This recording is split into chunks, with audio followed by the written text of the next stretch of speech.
So Maggie, what's it like planning a wedding during the COVID pandemic? Well, it's been stressful, I would say is a great word for it, and different. Like some of the crazy things is that I have not heard our band live. Actually, my fiance and I were going to go and see the band right before everything got shut down, and so we got to see them on YouTube and watch some of the recordings, but that's a little bit strange. I have never seen our church in person that we're going to get married at. The woman who runs it is not technically savvy. She sent me some pictures and what I found from the website, but it's going to be a real surprise on wedding day of what the church actually looks like. And then for the few vendors that I have been lucky enough to meet with in a socially distanced way, we've all been wearing masks. And so if I'm lucky enough to not be able to wear masks on wedding day, I won't have any idea of what these people look like. They're coming up to me and I'm going to say, wait, who are you? Oh my gosh, how crazy. Well, congratulations anyhow. What a challenge, but it'll make for great stories for years to come, I'm sure. So Maggie, tell our viewers here a little bit about your background and kind of what it is you do here. Yeah. So I actually joined Veridan in 2018, and that was when we were about a 50-person startup company. I think we had just closed on Series B round funding, if I remember correctly. And I just remember coming in and it being a crazy ride for about a year and a half.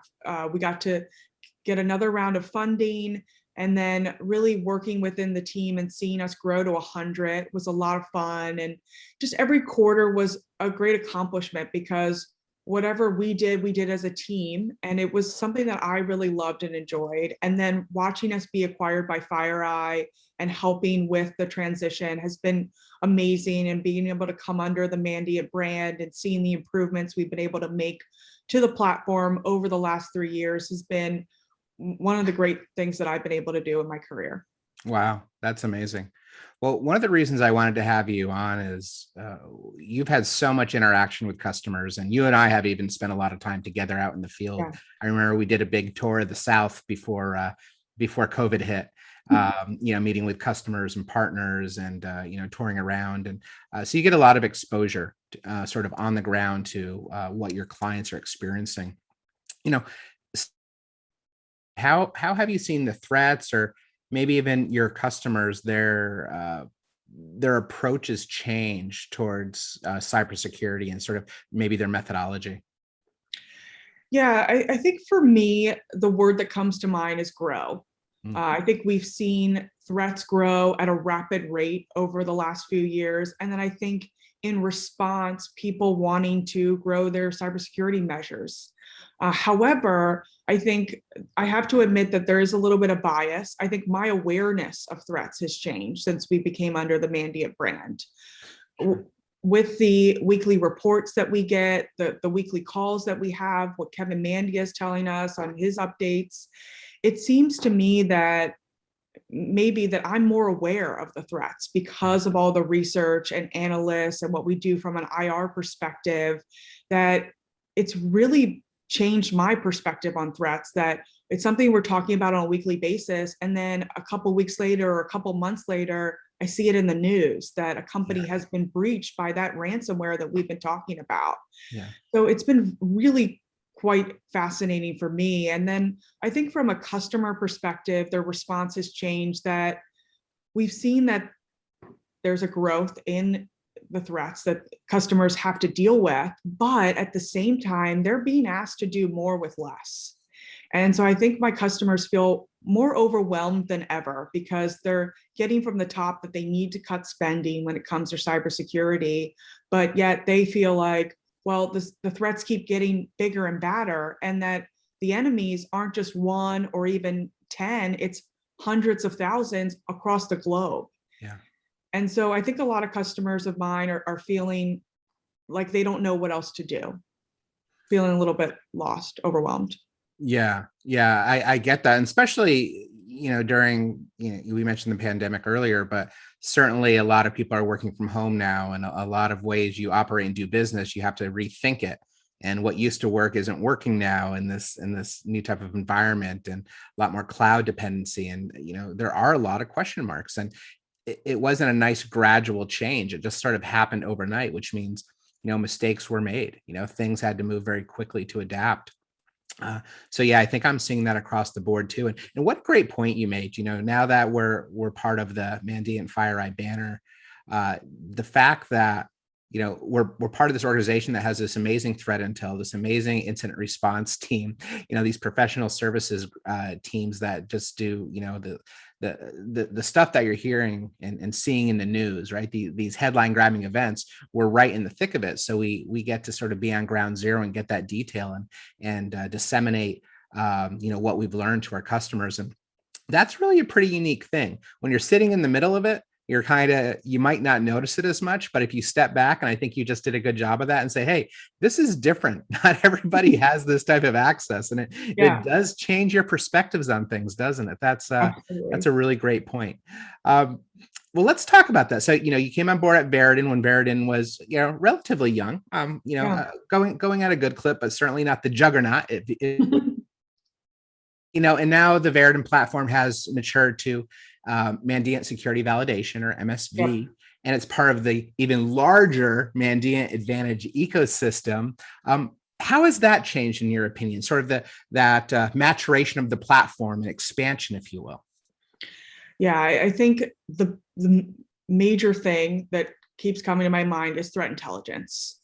I think first and foremost, the threat intelligence integration. One of the major feedback that we've been getting from current validation customers before we got acquired by FireEye was that they felt overwhelmed with the amount of gaps that we exposed to them. I know it's something that you've talked about on this podcast, our security effectiveness report, that 75% of the time a customer is not detecting or blocking an action that we run.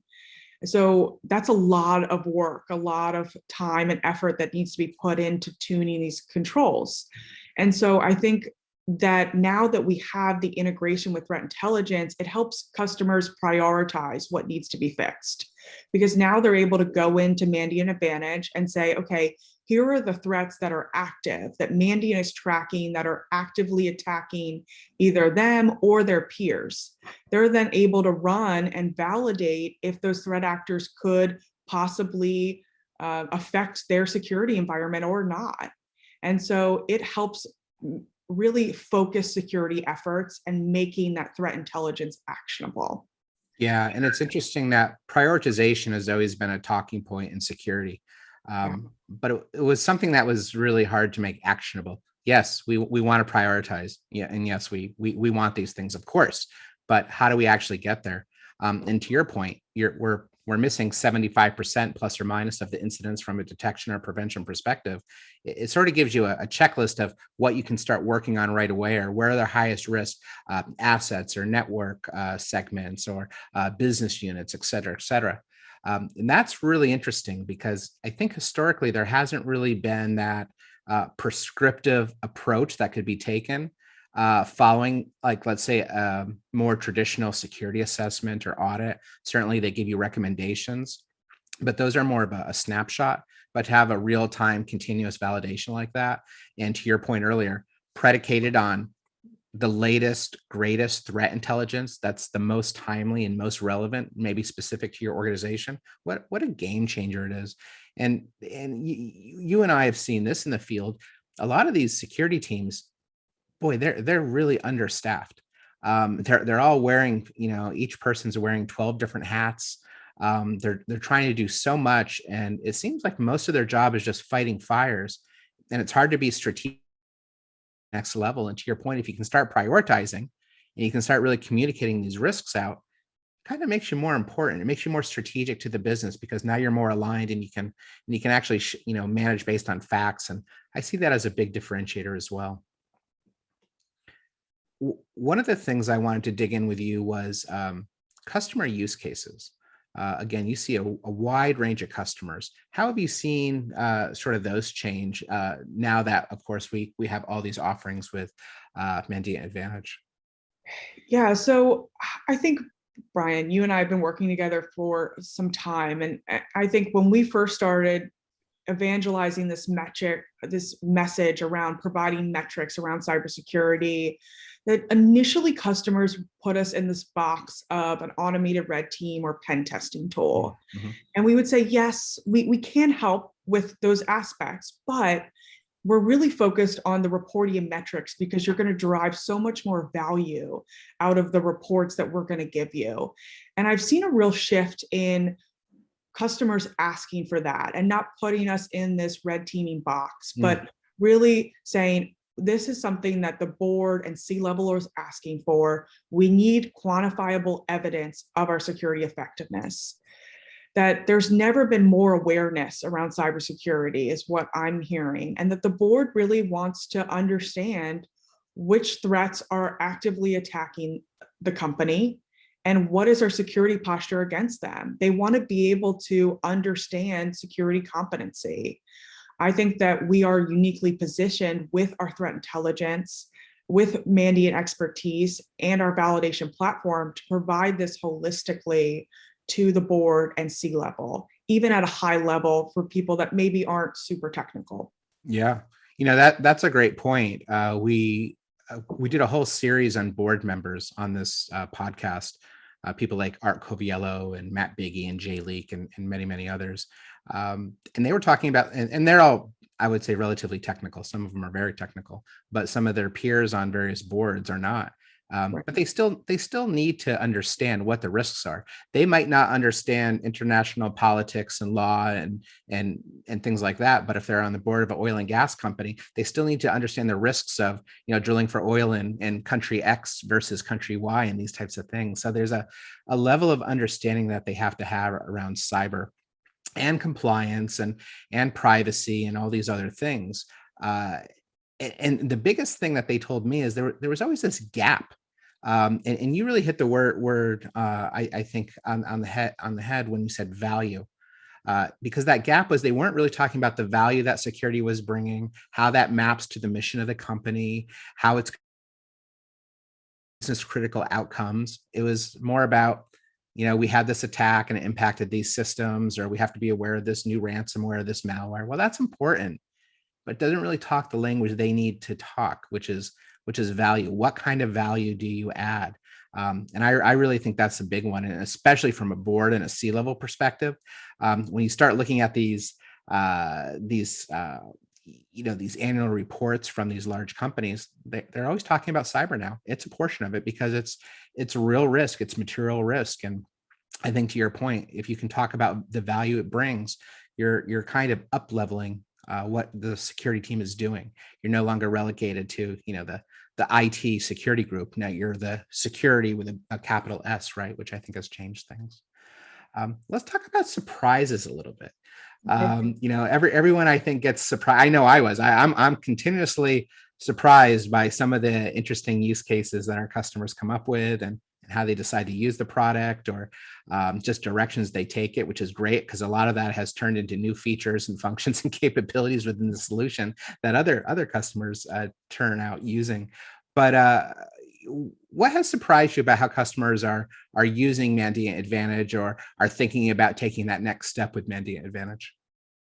Yeah, so I think surprises is a good word, but I think one customer that comes to mind is actually using the reports in Mandiant security validation to educate their board on cybersecurity. Mm-hmm.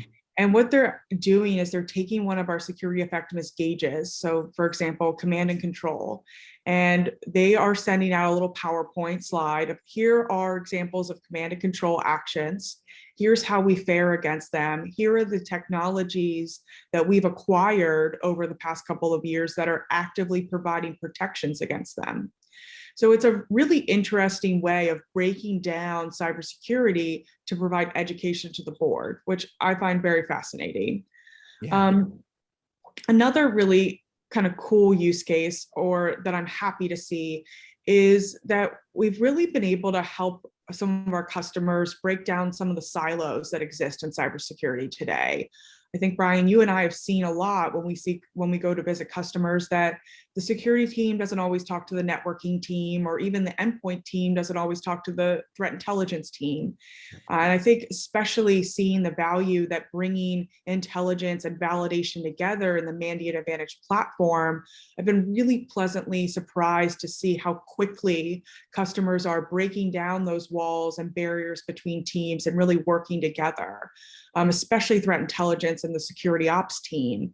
I've seen the threat intelligence team look up at threats in Mandiant Advantage and say, okay, validation team, I need you to go and run these threats. And then they're sharing the reports to really operationalize threat intelligence in a way that I'm very impressed with. And I love how quickly my customers have been able to adopt that and change some of their cadences with the other teams. Yeah, no, that's great to hear. And one of the things that I've also noted, people always said, okay, now that you're part of this larger company, does it mean you're only going to support threat intelligence that's provided by Mandiant Fire? And I said, well, first off, of course, we're going to support that threat intelligence because we think it's pretty great for all the reasons we do, because we've got not only analysts, but field teams and IR, but we're an open platform. We support Anomaly and Flashpoint and a whole bunch of others, and you can pipe in your own stuff and ISACA feeds and write your own and free databases, and the world's your oyster. But the fact that it can be operational and personalized for all of that, I think, is really what makes it amazing. And I think you just made another great point, which is it's a platform where everybody can come together on. Right. Yeah. It's not just for group A or group B or group C. Everybody can kind of get their portion, what they need to do their jobs better from that, which I think is a great use case in of itself. Well, Maggie, before I let you get back to work, any final thoughts that you'd like to share with our listeners? No, I think that I appreciate all the time that you've taken to share with me on this. I'm excited to talk to more customers about Mandiant Advantage, and hopefully I'll be invited back to share more sometime soon. Awesome. We'd love to have you back. Well, thanks so much, Maggie. We'll talk to you soon. Thank you.